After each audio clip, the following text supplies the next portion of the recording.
I was asked the other day if I was going to put out a review about the beta for New World Aeternum. And in a way, this video is going to act as that video. But I feel there's something equally as important to talk about.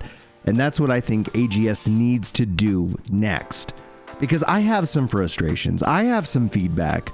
And I'm going to continue to express that to you and to the devs, because maybe there's going to be some overlap. So hello everyone, and welcome to another New World Aeternum video. My name's Brian, if you happen to be new around here.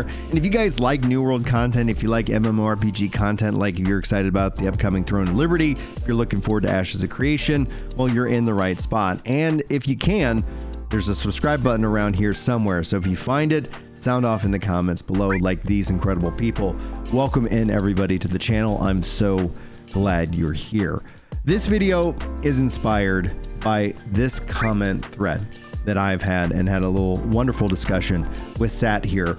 And I'm going to highlight their two comments because I think this is a really good thing. I think there's probably a good chance that a vast majority of you fall into this boat. And so that's where this video is going to go. And then we're going to obviously focus in on what I think Amazon needs to do to address those things. Because my review for the New World Aeternum beta really is this, and it's all dependent on whether you're a new player or a veteran player. For new players, this is a very easy game to recommend. The changes and the amount of content that you get for the box price, I think is easily comparable. I think you're going to find a lot of things to do and a lot of fun. And whether this becomes some of one of your forever games or a game that you check back in on once a year or something like that, it really doesn't matter. For the box price and being a new player, you're gonna have plenty of things to do and there's a lot of fun to be had. The real shift here is in veteran players, because honestly, I would say to all the vets out there who are on the fence, let AGS win you back if they can. It's on them to win you back. It's not on you to give them any more of your trust, because trust is something that's earned, and it's earned through action. And that's where, as much as we wish they were communicating more with us right now, I don't know what they could say that would necessarily be a benefit to the community or to them as developers. It's all about showing up and delivering, and I feel this beta weekend did that. The game in and of itself is really fun. But let's dive into what Sat had to say here. He says, "Man, I don't want to hate, but where is all this optimism about the game coming from? You and many of us are vets from the PC version, and we've been getting screwed for a long time now. This is a fact. I thought you felt the same, but now you seem to be full on board with us. I'm sure it's a great experience for console new players, but how do PC players get excited again? Is there even one thing to look forward to here to convince a 3,000 hour vet like myself to want to jump back into this game after an awful prolonged content drought? I think you're great, by the way. This isn't me trying to be an ass, just generally asking how and why." And I really appreciate that. So I replied, but I'm going to give you guys basically a summary of my answer. My position actually hasn't changed. When they announced the console version, which I was kind of, not to toot my own horn, but one of the leading voices in saying this game is coming to consoles. That is the right business game strategy. And when we say that, it's not to discount the player frustration. It just is the best thing for these kind of games. More players, the ability to access these games in more ways. Just locking it away on PC, you're locking away an entire potential gaming community. And because MMOs require so much, volume is important. Players are important. That finance is important to keep and continue to grow the game. So yes, I've been thinking that was the way they were going. That is the way they went. My frustration, and where I definitely feel that AGS could have done they could have knocked it out of the park, guys, but they choose to strike out. And it was how they handled that messaging. It's a kind of a day and night kind of cycle. The Game Awards was a perfectly fine time to make that announcement to all the new players. It's that they didn't follow it up with their dev update talking to the veterans. It took them another week to do so. They eventually did, and they haven't been communicating because they have been focusing in on the work, and that's what we want them to do. Sat here has got over 3,000 hours in this game. The game is fun. You don't put 3,000 hours into a game that is not fun. And the answer to the question is, I think the raid is what they're hoping that veterans players come in and check out and live in, breathe in. And whether they do or they don't, that's going to be a real testament. But it is always going to then follow what happens next. And that's what we're going to cover really in this video as well. Sat follows up to my reply, says, it doesn't, it seems fair. As far as a long time and time again questions like mine being answered, to be honest, I haven't watched any New World videos in a while. And then this one popped up, so I clicked. Forgive me for not saying staying in the know or how you feel or understand why. Like, no forgiveness is needed.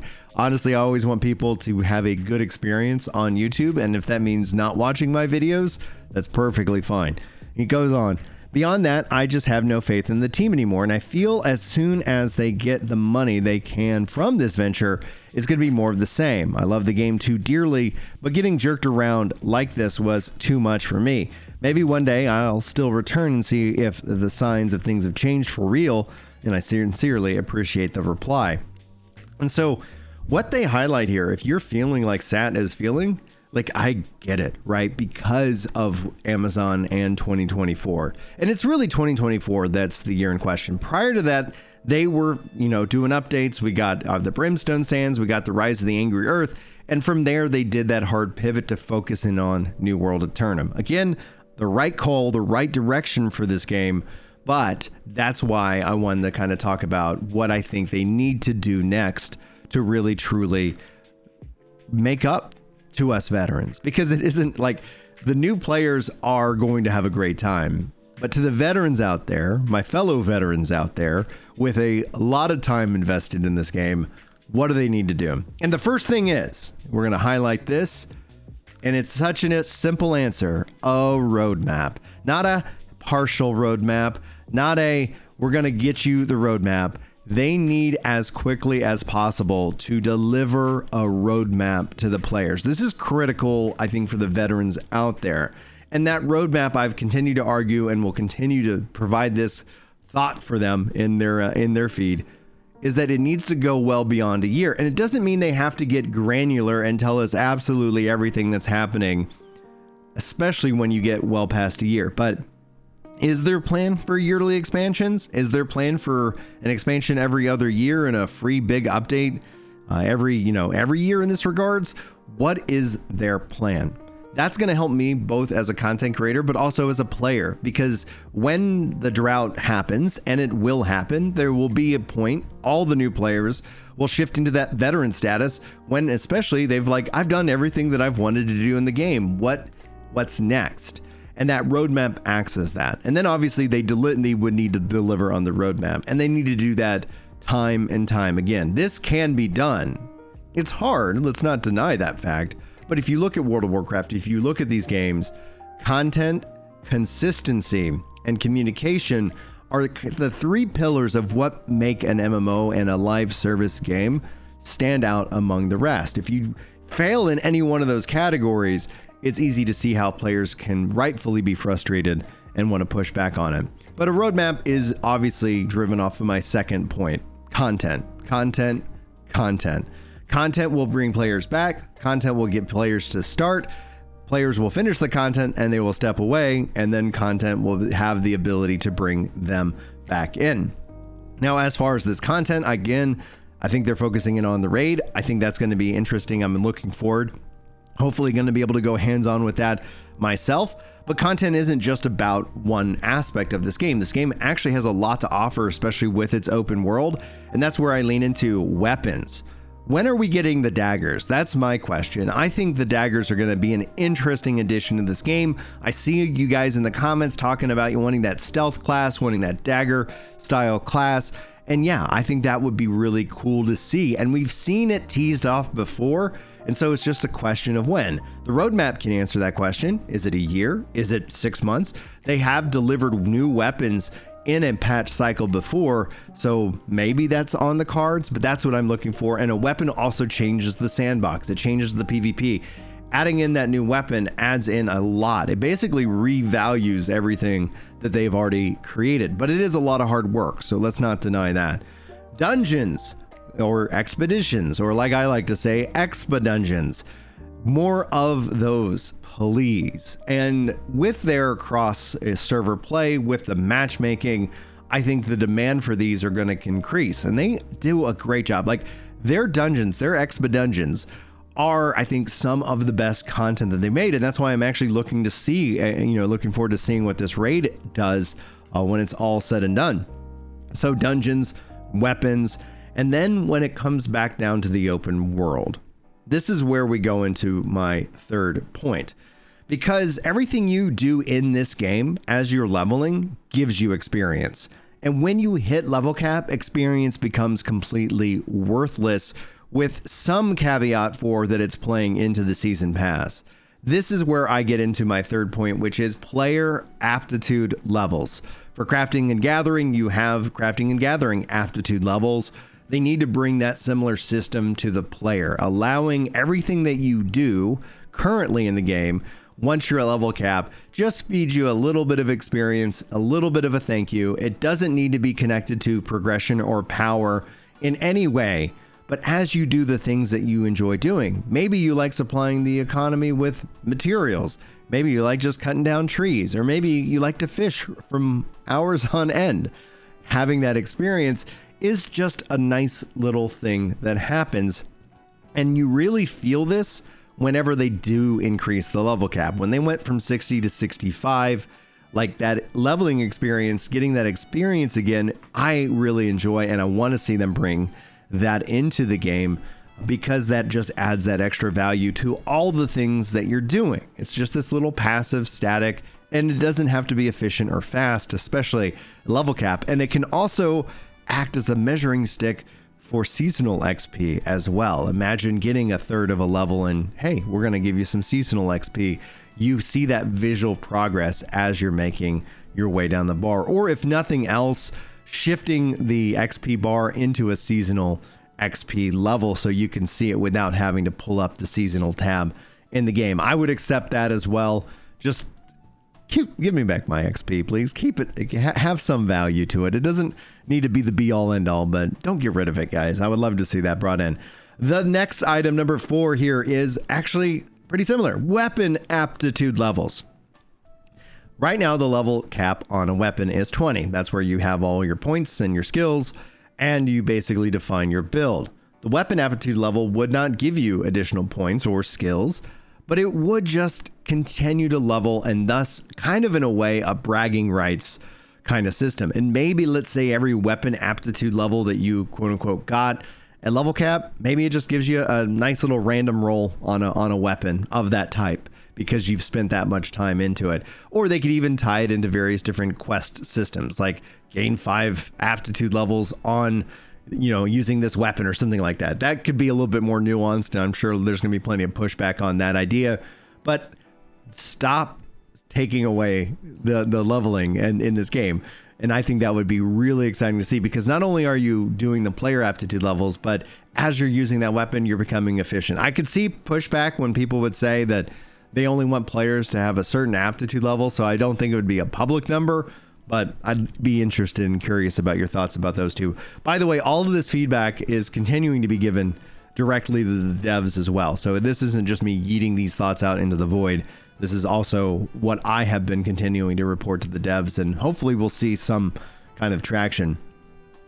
The 5th one is obviously more zones. We can easily see that this game is set to continue to grow and to expand.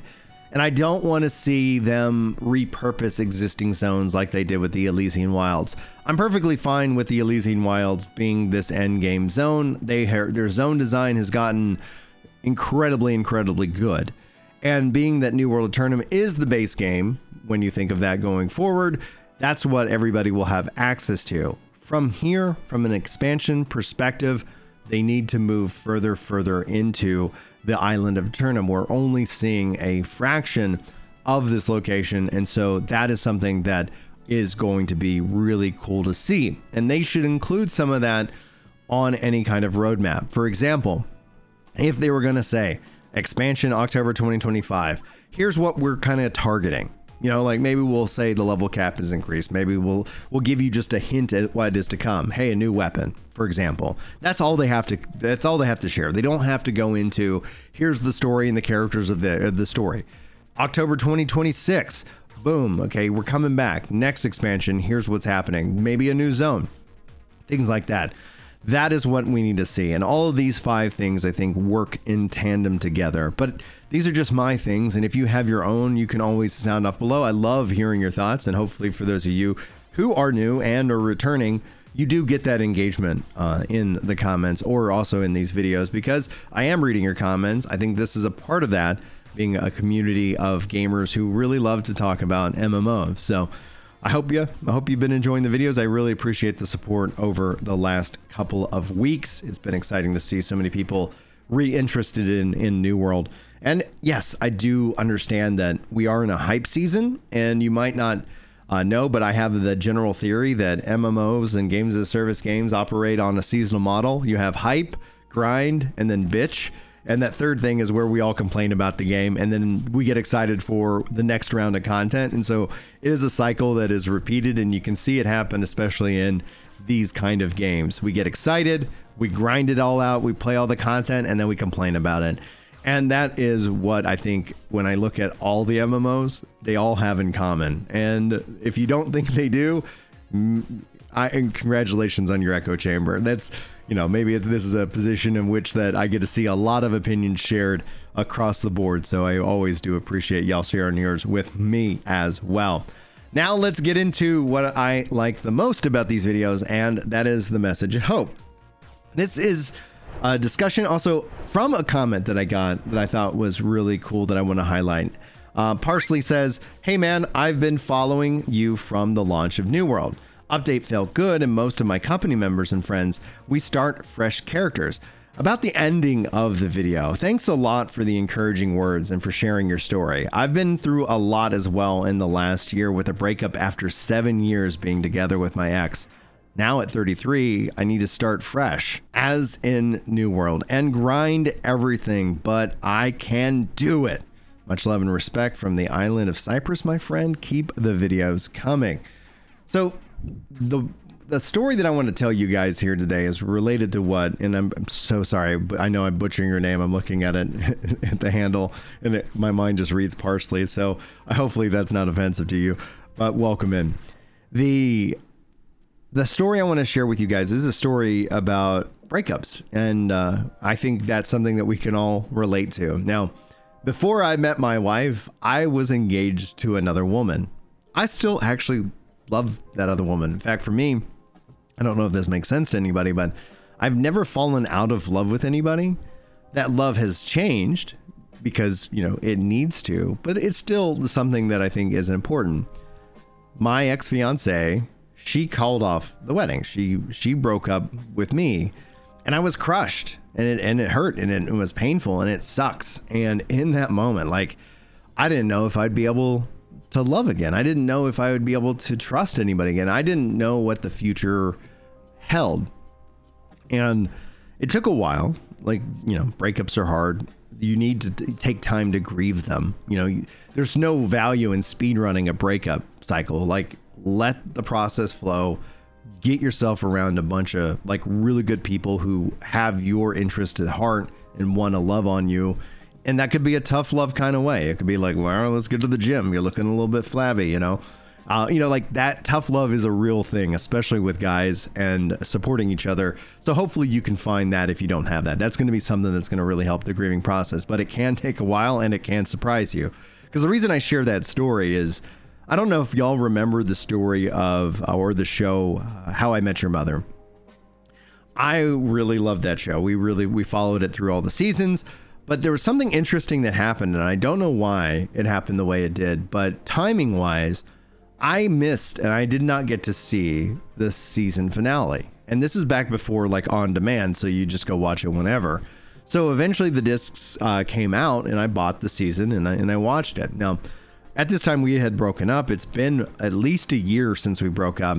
And I finally got to the last episode of the first season. And in that episode, spoiler alert for those of you who haven't seen it, A couple that is together breaks up. She breaks up with him and she goes away. And that in and of itself, for me, brought me to tears. I was alone in my apartment, you know, in my early 20s, and I was just crying my eyes out because deep down there was still some stuff that I hadn't grieved, that whether I was subconsciously or consciously, you know, kind of suppressed. And it was interesting that that show brought that out. And after that cry, man, did I feel good. And that's when really I think that like I was able to heal and move on with my life, and eventually met my wife, and here we are now with 6 kids. And that's been a journey in and of itself. Fellow parents out there, tip of the hat. Good luck to all of y'all. We're all rooting for your success. But yes, that's where we are. And that journey also with my wife has lots of crazy twists and turns. Heck, we couldn't have children. And that might surprise some of y'all. 6 kids, you couldn't have children? What happened? Well, I mean, the short story is my wife had a brain tumor that was preventing us from having kids. And we had to have brain surgery. And now we have 6 kids. Like, wow. I tell you, as a Catholic, I thought I was rocking NFP for a while. I was like, dadgum, I got this down, you know, like pat myself on the back. But yeah, life throws some curveballs your way. The thing is, as long as you keep getting up to bat, even if you strike out, you're winning. Like, that's the game. It's to keep trying. And whether that's with love, whether that's with life, whether that's with some goal that you have, there's gonna be setbacks. That only makes you human. Like, it can feel like a big loss at the time, but you can also use that loss as an opportunity to learn something about you, to learn something about the situation, to live, love, and grow as best you can. And I think the only time I've ever truly lost is that if I gave up, if I didn't take a situation and learn, like, well, how could I have handled that better? Same thing applies to raids within video games. If we can shift the focus from pointing fingers to say the reason why we didn't win was because of this person, and shift that pointer finger to focus in on oneself and say, how could have I done better so that this would have gone smoother? Then all of a sudden, that's how champions are made. That's what is a principled, champion driven mindset. So I want you to have that mindset, and I know that it's not easy, but I'm going to keep encouraging you guys through these messages of hope and so much more to be the best versions of yourself. Anyway, I appreciate your time today. I hope I didn't waste anybody's time. I always try to, you know, make these videos as good as possible, but that's where we're going to leave it off today. Thank you for your love, for your support, and hopefully God bless you and take care. And I will see you in the next video.